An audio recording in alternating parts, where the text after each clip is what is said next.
Hello అండి. Thank you so much for your responses అండి.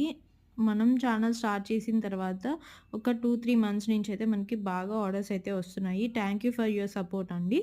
ఈ సపోర్ట్‌నయితే నేనెప్పుడు మిస్ చేసుకోను. అండ్ మీకు మంచి మంచి ఆఫర్స్ అండ్ మంచి మంచి వర్క్స్ అండ్ కస్టమైజేషన్స్‌తో అయితే మీకోటెప్పుడు ముందుకొస్తూనే ఉంటాను. అండ్ మీరు అలాగే నన్ను సపోర్ట్ చేస్తూ ఉండండి. Thank you so much for your support. ఇప్పుడు చూపిస్తున్నదొచ్చేసి ఒక మేడం విజయవాడ నుంచయితే ఆర్డర్ చేస్తున్నారండి మగ్గం వర్క్ బ్లౌజ్. మేడమే పిక్ షేర్ చేశారు మనకి ఎలా కావాలనేసి. ఇదొచ్చేసి కంప్లీట్ లుక్ అనమాట. మొత్తం జర్దోసియే వాడామండి. జర్దోసి sequence work and thread work మొత్తం కంప్లీట్‌గా. ఈ వర్క్ కాస్ట్ వచ్చేసి మనకి 4300 రూపీస్ అయితే పడుతుంది. మీకు కూడా ఇలాంటి కస్టమైజేషన్స్ కావాలి అనుకుంటే మన ఛానెల్‌లో నంబర్ ఉంటుంది. ఖచ్చితంగా కాంటాక్ట్ అవ్వండి. అండ్ లోకల్ వాళ్ళైతే స్టోర్ కూడా విజిట్ చేయండి. అండ్ చాలా చాలా రీజనబుల్ ప్రైజెస్‌లో ఉంటాయి మేడం. ఆ లాంగ్ ఫ్రాక్స్ వచ్చేసి మన దగ్గర 700 నుంచి స్టార్టింగ్ ఉంటాయి. ఒక్కసారి చెక్ చేయండి. అండ్ అలాగే ఫాలో చేయండి. Thank you.